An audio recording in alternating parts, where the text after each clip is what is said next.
What's going on, everybody? Welcome back to another edition of Her Game, Her Way Women's Basketball. We talk facts over feelings, powered by Come On Now, the podcast. Hit the like button, man. Hit the hype button. That's a big button right now. The hype button. Hype the video. Hype, hype, hype, hype. Get hype. I appreciate that. That helps us in the algorithm. Hit the like, of course. Leave a comment. Let me know what y'all thoughts are. Talking about this LSU Duke game, right? I did it on a separate video with combination with the Hannah Hidalgo video from yesterday. Today, Sweet 16 games largely boring, all blowouts. I mean, the closest game was TCU winning by 10 over Virginia, so the Cinderella of Virginia is over with. Um, but yeah, all blowouts. Otherwise, South Carolina won big. Over Oklahoma, crushed them. Who else won? Texas won big, crushed them. And over Kentucky, and then what was the other game? TCU won by 10, and then Michigan won big over Louisville. So that's where we are. We got a 1 o'clock game tomorrow with UConn and Notre Dame, and then the late game of the day is Duke and UCLA. Obviously, I picked UConn and UCLA, so I'm standing on that. I'm a Hannah Hidalgo fan. I would love to see Notre Dame win this game. I'm not gonna bullshit you. It ain't gonna happen, but I mean, hey, crazy things happen in life, but I doubt this one will happen. So, but I want to talk about this LSU Duke game right here because really what I want to see, and I have not seen this yet, and I'm going to play this with y'all as we go. So you're watching it with me live. I wanted to see what Kim Mulkey had to say, and I'm going to tell you right like this. Kim Mulkey is responsible for that loss for LSU. Like, I mean, Kara Lawson tried to give them the game back, but Kim Mulkey is largely responsible for that loss for LSU. Like, dead serious. She is the reason they lost that game. Her coaching or lack thereof. I mean, this team has been bickering, fighting, infighting, yelling at each other, yelling at coaching, yelling at them. I mean, they've been bitching and moaning for quite some time now. Like they fall apart mentally. They're weak, and they showed that as the season progressed. The schedule to start the season was horrendous. I've said that before. It did not prepare them. They lost early on. They got things together. They had some good wins. They did beat Texas that one time, but overall, they found ways to lose games, man. And this Duke game, Duke was a good team, and they thought they could just walk in there and roll over them. This is an example of horrible recruiting by Kim Mulkey. She recruits no size and basically gets, I mean, for lack of better words, generally gets punked on the glass. Now, I don't know. I don't think that happened in this particular game. Let me check real quick. I don't think that happened in this particular game, but they are guard lineup, and all they run out there is guards. And they did run out Kat Koval, and in this particular game, they actually did not get punked on the glass. It was 41-41, but they gave 20 offensive boards to Duke. Duke shot 42%. They shot 46%. And realistically, turnovers were the same, 11-11, but those five extra rebounds, those two extra shots, they got a few more free throws. They had two more points from the free throw line, and there's your ball game. Um, it was a good game. I'm not gonna sit here and it was a really good game, I thought. And I am highly critical of women's basketball games. You know this. And my expectations for what someone should look like in situations. But I want to hear what Kim Mulkey had to say about this thing because a lot of people from LSU are blaming Flau'jae Johnson, bro. And she has blame, certainly. She has blame. She is not the player she was. She's got her finger in too many different things. If she wants to be a basketball player, she should worry about being a basketball player. If she wants to be a rapper, go worry about being a rapper. But you're not able to do both, not at this level, and not at your skill set. You're not good enough. You're not good enough. She got worse from junior year to senior year. She got worse. This isn't because Malaysia Fulwale came on board. You lost 20 points from 18 to 20 points from Anisa Morrow and 12 rebounds. And what happened? You guys averaged 95 points a game, but Flau'jae Johnson can't score, averaging less than 14 a game. That's unacceptable. That's unacceptable. Like her numbers were terrible this year, in my opinion. I mean, she averaged she ended up at 14.2. Last year she averaged 19 points a game. So complete dog shit. Complete dog shit, in my opinion. And yeah, let's talk about this right here. Let's play this video. This is the press conference from yesterday. I have not seen it. I want to play it with y'all. So let's see what Kim Mulkey had to say. I am curious to see what Kim Mulkey will say right here. You know how I go when it comes to these press conferences. You know how I do.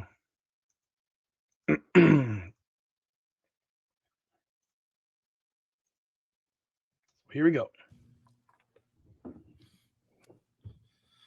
Thank you for taking the time to be with us. Coach Mulkey, if you could please give us your...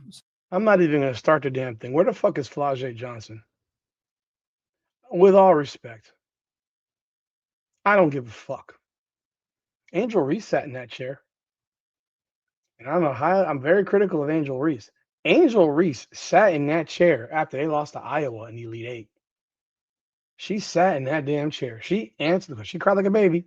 And that's when she became the talk about being the villain and how all the crap is sexualized and all that bullshit. But she sat in that chair. She took she took the questions like a professional. She took the heat like a professional. Where is Flau'jae Johnson? I hope she shows up, but I don't see her here. So I don't think so. Let's see. Synopsis?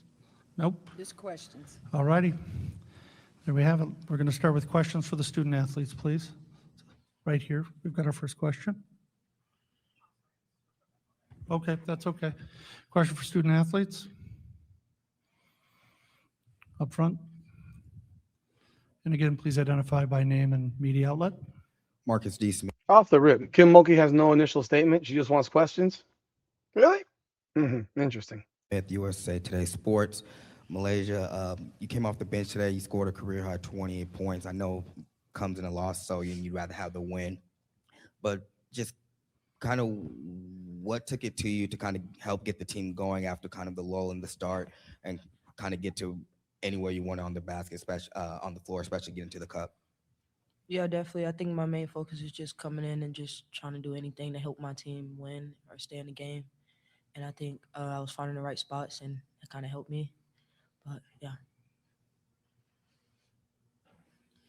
Michael Cobble, WBRZ TV in Baton Rouge. Michaela, just the emotions of that game to fight back. I think you guys closed on a 12-1 run. Looked like you're going to lock it up there, and then just see that ball going around the rim as often as it did. Just kind of take me through that final minute of play there in your mind.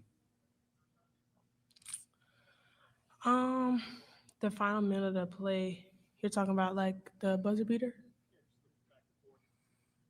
Oh yeah. I mean, at that point in time, we couldn't afford to go back and forth with them. We couldn't get a stop at that point in time.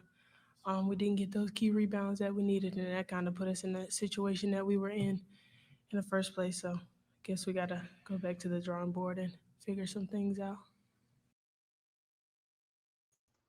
I pushed the wrong button. There's no drawing board to go back to. The season's over, sweetheart. Ain't no drawing board. Your season is done. Just immediately after, the game ended, the shot went down, what was kind of your, silly question, but emotions at that moment? Frustration. As a competitor, obviously nobody wants to lose, especially like that. And then knowing that there was a lot of things that was us that had us in that position. And then frustration for myself knowing that I'm back here again in my junior year, not making it to the Final Four.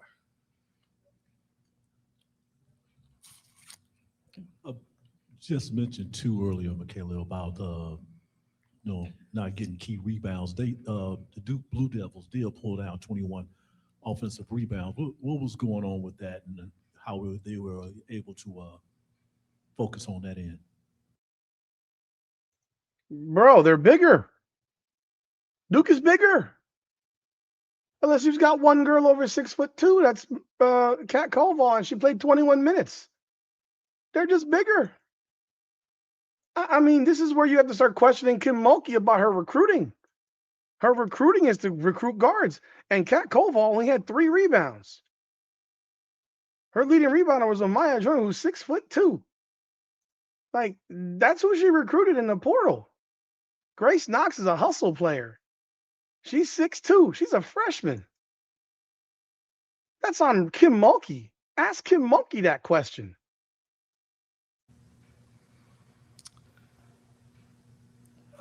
Media does not hold Kim Mulkey accountable for shit. It's unreal. They don't hold her accountable for shit. They just grabbed it at the important times. We couldn't get it when it mattered. So yeah. Question in the back corner. Ramsey Barker, Sac Town Sports 1140 for both Michaela and Malaysia. What were you two ladies seeing with, it seemed like there was a ease of getting into the paint and getting almost anything you wanted at the rim tonight. What was bringing that success, and what were you two ladies seeing that was making it successful for you to get the basket tonight? For me, just seeing open lanes. Yeah, same. Question in the back? For both of you, but we can start with Michaela, if you will. Just how will you remember this year? And then obviously both of you guys will be back next season. What do you want to take from this, pushing you into next season?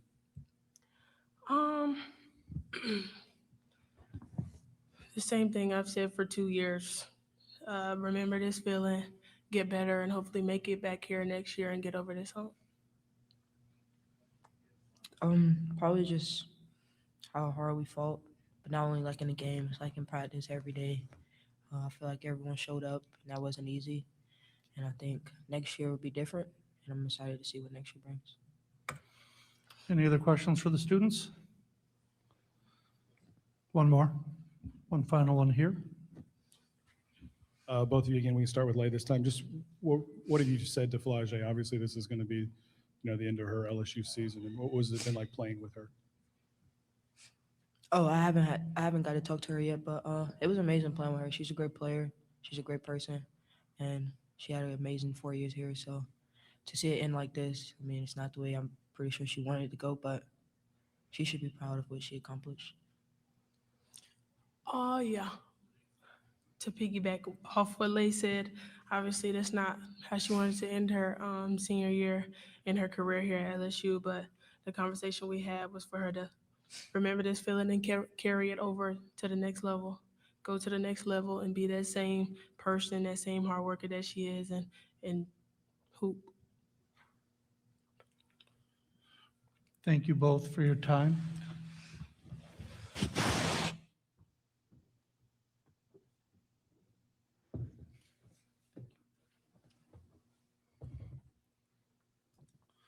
Ready, we'll open it up. Questions for Coach? Start right here, and then we'll work our way over here. Hey, Coach. Sabrina Merchant, The Athletic. I just want to say this woman is 63 years old. Kim Mulkey's 63. She's 63. My mom is 76 in May. This woman looks 10 years older than my mother. My mother looks like she's in her early 60s. Dead serious. This woman looks like she's about 80. Like, this is crazy. She is old looking, old as fuck. To follow up on that, on your left, hi. I'm wondering what you think Flage has meant to this program over the last 4 years and just what it feels like to know that this is the last time you're going to be coaching her. I think I've expressed it numerous times what Flage has meant to our program. So I would be repeating all the things I've said before. She was the first McDonald's we signed at LSU before we ever won a championship. She got a championship her freshman year. She was freshman of the year in the SEC. She has 2 careers that she's doing every day of her life, wakes up at 5 o'clock. She spent 4 years at the same institution. The list goes on. And so much appreciation to her for being who she is. She has a joyous spirit about her, and she helped us win many ball games, and she also won a championship. Question in the center. Trey Allen with the Reveille. Coach, Malaysia Fawali had 18 in the first half and finished with 28. What did you see from her tonight? What she does, she just has spectacular moves and quickness, and she did the same thing against Duke last time. She's just hard to guard, and she gave us a spark when we just started real lethargic for whatever reason. We didn't play with a sense of urgency or energy until it. And you sat her on the bench the last 2 plays. You sat her on the benches. I hope someone asked her about that.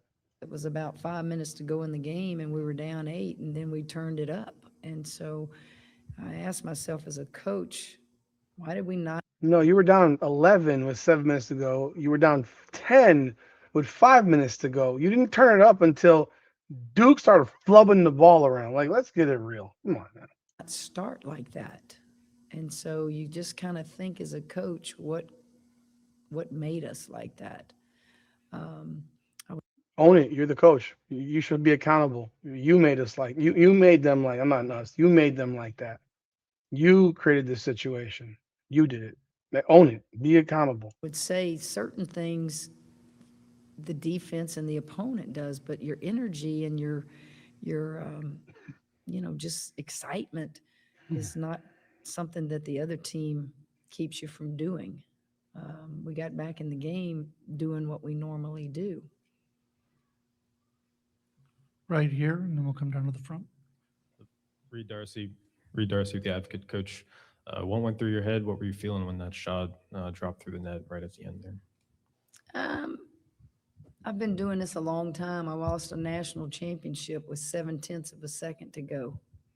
So I've been in those situations before, and I feel the same. It's heartbreaking for your team. It's heartbreaking for your players and fans, but I've been around a long time. I've seen endings like that. I've been a part of those endings.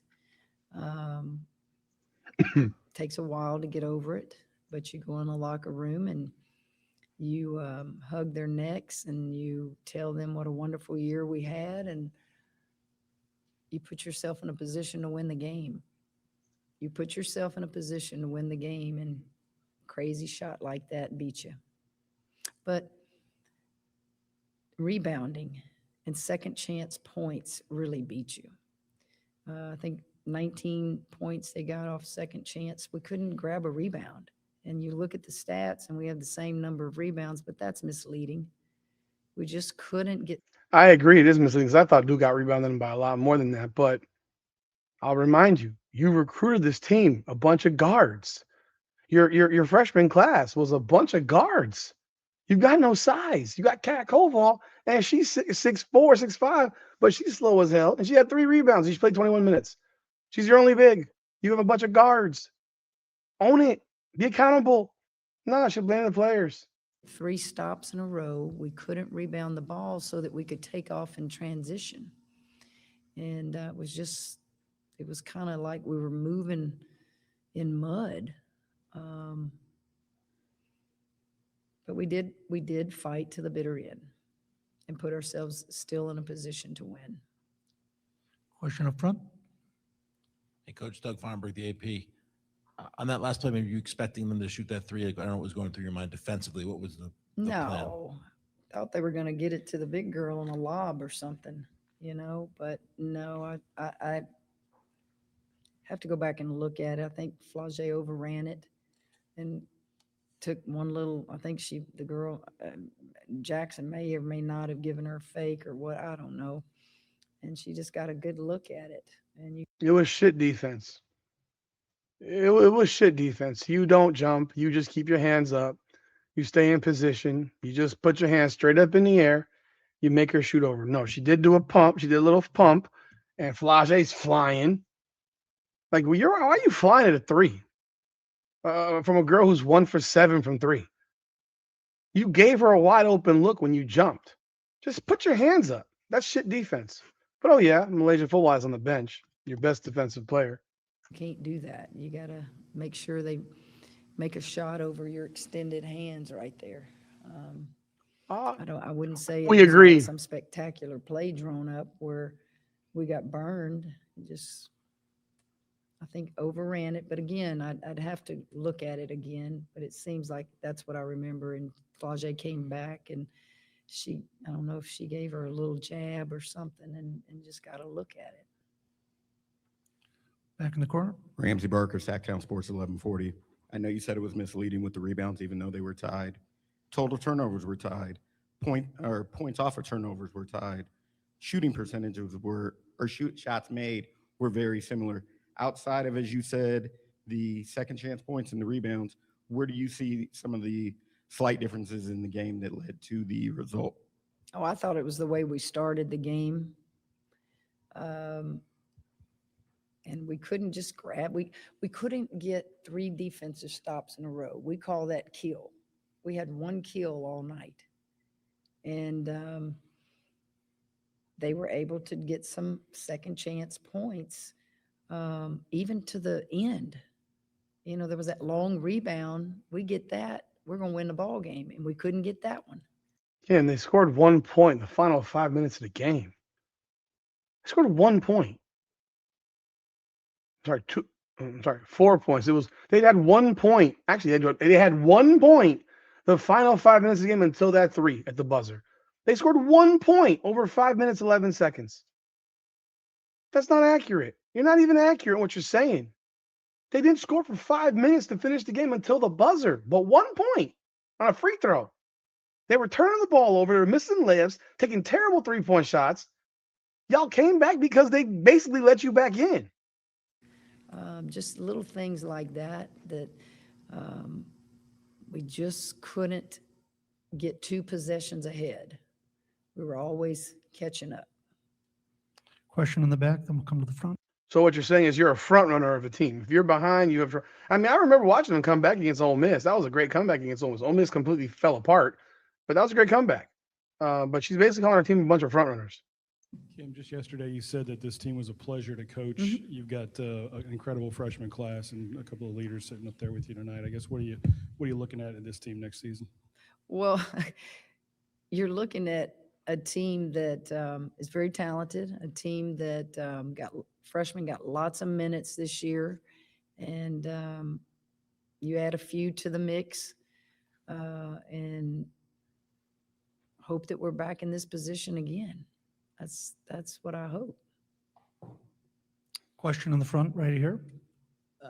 Michael Vopel, ESPN.com. Please forgive me for having to ask you this. I know you don't pay a lot of attention to social media. During this game, somebody online claiming to be an LSU insider said you were retiring when this season was ending. Do you have any comment on that? You are now explaining to me why my phone was blowing up with that same question. And I said to this person, I'm not retiring. Do I look that bad? Yeah. You look like you're 80, man. You look old. And you look old. I don't know where that came from. I'm only 63, and You look 80. Healthy, with a few stents in my heart. My doctor says You think you're healthy with stents in your heart? Bro, oh my God. This woman, if you got stents in your heart, you weren't living a very healthy life, typically speaking, generally speaking. good to go. I have no clue where that stuff comes from, guys. I've never, ever told anybody that. There are moments where you feel like, why am I doing this? But Vopel, I don't get how people can just write crap on social media. That has to make y'all feel really bad as journalists. Do some of y'all write that crap on there? Huh? That has to make you. Why would it make them feel bad? They're doing their job. They got to look at every freaking thing that comes out. I mean, they have to verify it and stuff. He's asking you the question. He's asking you the question. You feel terrible. And you get away with it. And people believe it. My mother called, how's Kramer doing? My son, I said, what are you talking about? Well, he had his leg cut off in an accident today. See, older people especially believe that stuff. That's bad. I'm not retiring. I plan to hire 2 coaches quickly. I plan to get in the portal and get 2 or 3 more. Oh, yeah. By the way, they did lose 2 coaches before this. So that was pretty significant, don't you think? They lost 2 assistant coaches going into the tournament. That's a significant situation. Like, you can sit here and say it's not. It's a very significant situation to lose 2 of your high-level assistants to another team. I mean, that's tough. That's tough to deal with. And I think I did question that potentially having an impact or in some videos I did earlier before when it all started. But it may have had an impact. More players and take a little time off, go see my grandchildren who actually flew in and got in late and didn't even see the game, but I'll get to visit with them tonight in the hotel. But there is no retiring. I think that's used a lot in recruiting. I think as we get older as coaches, they want to say, well, how much longer is she going to be in the game? I'm going to be in this game unless LSU fires me, okay, until I can't put a product on that floor that's competitive or my health fails me. So I would appreciate all of you in here, whoever put that out, if you know who they are, you need to stop it when you see it, because it's just a flat out lie. Question in the center. Did I answer that in detail for you? Do I need to say it again? Coach Mulkey, I hope. Okay, we are now 17 minutes into this press conference, and no one's asked her a question worth shit. This is the problem with women's basketball. About the only guy that ever gets asked the question is Gino Auriemma. I mean, this is ridiculous. We're 17 minutes in. Nobody noticed that their best player was sitting on the bench on the final possession, who's considered their best defensive player? You around for a few more years too, because you added so much game to this women basketball. So, on top of that, as far as journalism, well, we have social media influencers, and then we have journalists. So How many of you are social media influencers in here? Oh God, Probably half of the people in here, huh? You know what, Mulkey? How many of you are social media influencers in here? Probably half the people. Okay. So what you just said is you criticize. I don't know what you consider social media influencers. I'm a YouTube podcast. Does that make me a social media influencer? I don't consider myself a social media influencer. I consider myself somebody who's commentary, and I consider myself a podcaster. I have a degree in journalism. I know the rules, all that good stuff. Yes, I am critical, and I don't give a shit. I'm gonna say what I feel. I don't care. I will tell you this flat out. If it wasn't for and I'm presuming she's referring to the podcasters, not the written handwriting media, the newspaper people and all that stuff. The newspaper people are who she considers journalists, ESPN.com, etc. When you look at the podcasts world, women's college basketball has grown in stature, largely, of course, because of Caitlin Clark, but because of the podcasters, and I'll even say Angel Reese, and hell, I'll even go Paige Beckers, but because of the podcasts that cover Caitlin Clark, Angel Reese, and Paige Beckers.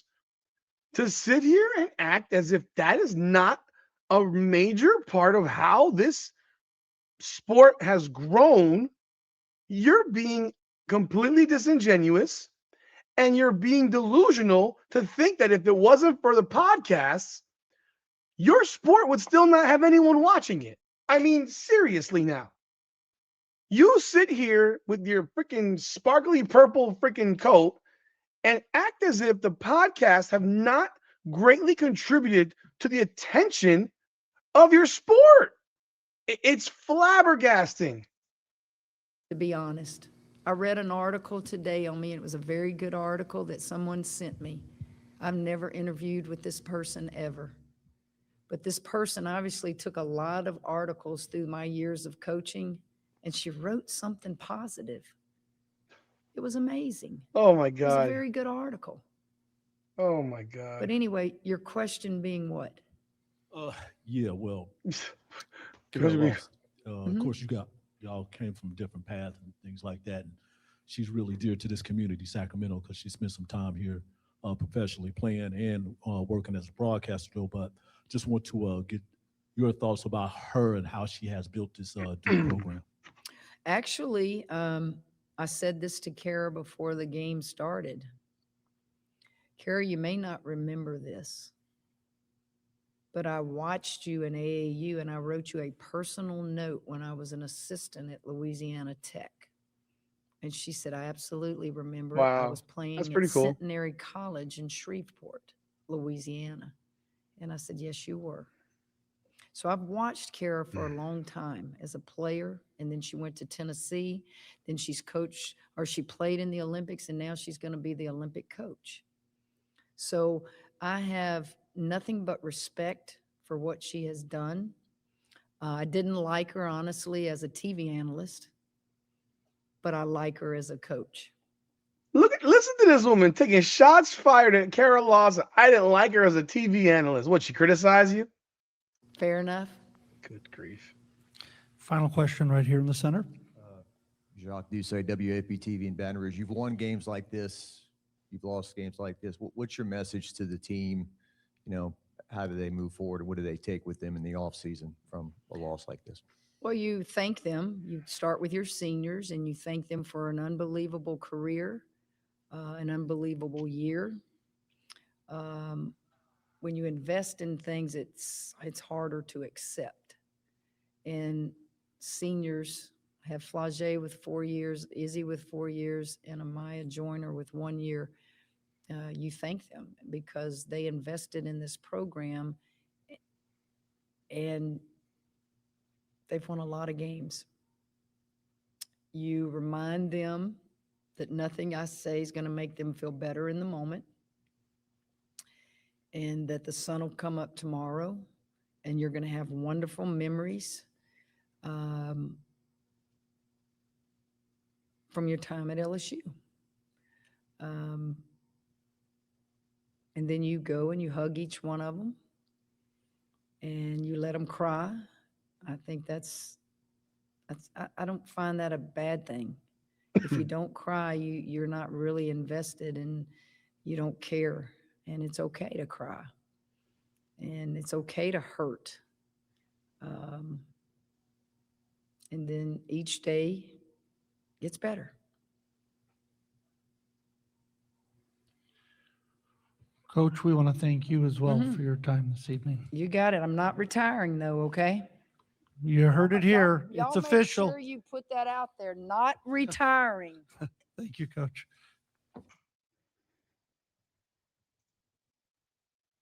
That got to be the worst worst press conference I've ever seen, man. I got to be real. That's got to be the worst press conference that I've ever seen. I mean, that is worse than any one of these Stephanie White press conferences that I've seen.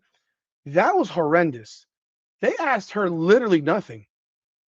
They asked her nothing. They asked the girls, the players, more substantial questions than they asked the goddamn head coach. This is embarrassing. And Vopel is an ESPN reporter.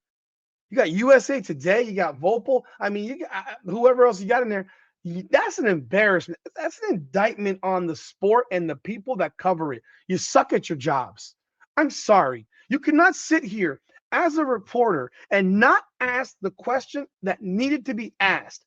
First of all, why is Malaysia Fulwiley not in the game on the final offensive possession? And why did you hand the ball to Flage Johnson and take Fulwiley out, no less, not as a decoy, but just flat take her out of the game?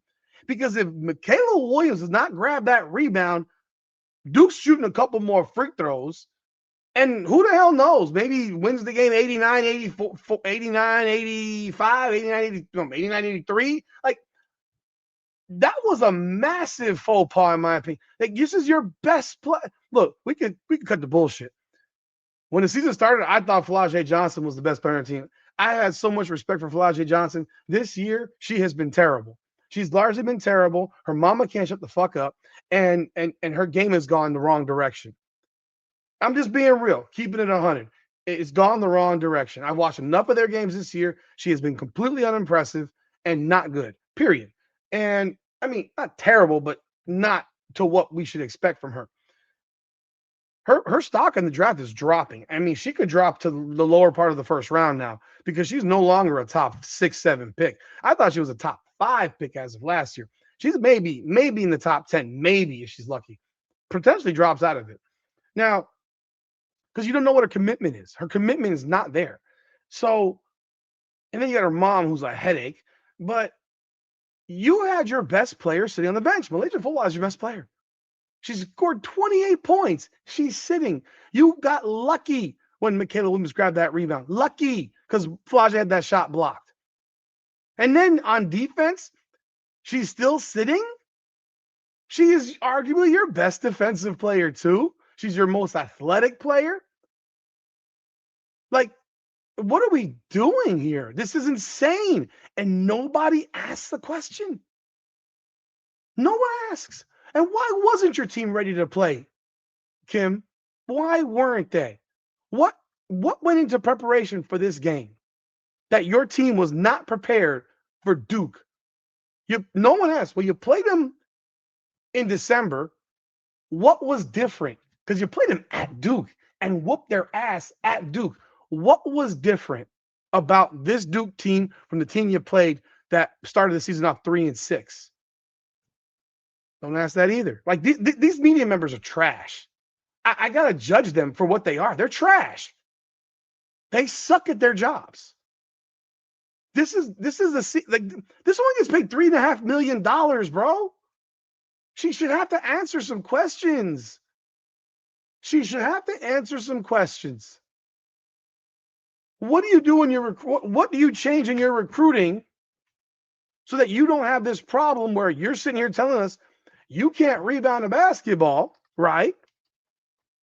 Well, you can't rebound a basketball,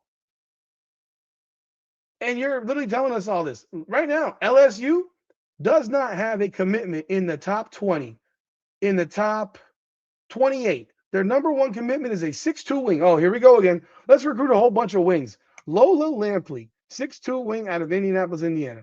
Great. Another wing. Okay, let's see where else. What else they got next?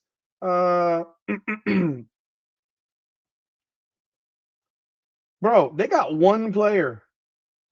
They got one player in the top 100. They got one player in the top 100. Mind you, they bring back a whole bunch of people from this team. Who knows? People transfer. Malaysia Full Wiley should transfer again. She should get the fuck out of there. Real shit. She should get out of there. She should go. Like, I'm for real. She should get the hell out of there because this junk has gotten to be unbelievably silly here. You got no one doing their job, nobody asking a real question, and this woman gets to skate in a damn end of season interview and say literally nothing. Nothing. Where were the podcasts? Podcasters, do better. You didn't ask a goddamn question. I don't think. I didn't hear any podcast people ask a question.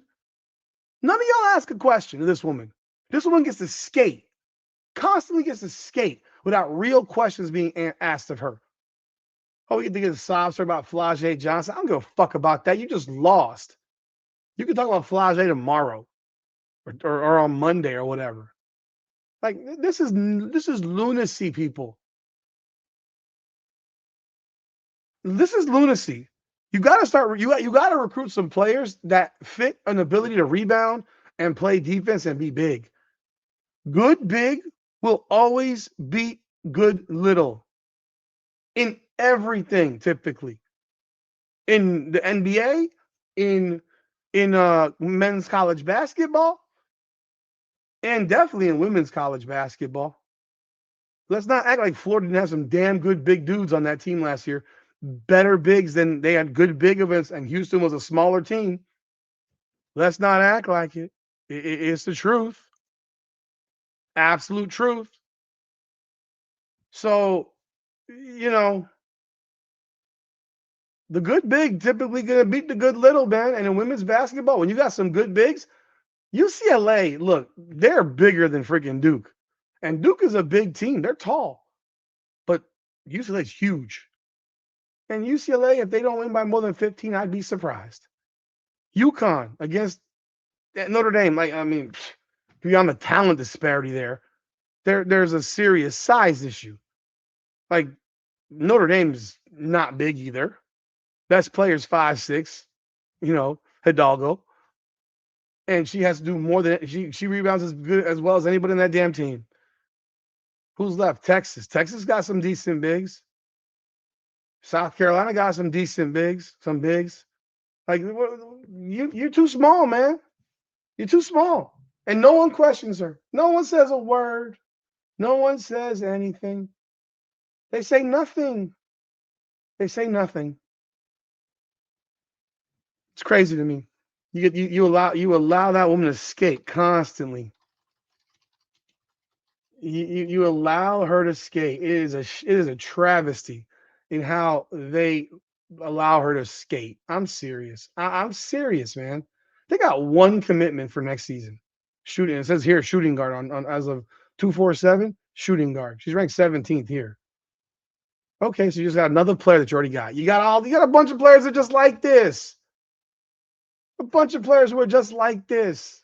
She's a little bit taller, but man, I don't know, bro. Y'all let me know y'all. I want to hear from the LSU people who talk a whole bunch of shit to me. Y'all let me know what y'all thoughts are. Do you blame Kim Mulkey at all? Do you hold her accountable for anything here? I'm just curious because all I heard her say was, we didn't do this, we didn't do that. She said nothing about what she didn't do. But that's par for the course for Kim Mulkey. I've noticed that. Y'all let me know y'all thoughts in the comments. Hit that like button and subscribe to the channel. This is Her Game, Her Way Women's Basketball. Powered by Come On Now, the podcast. Come on now.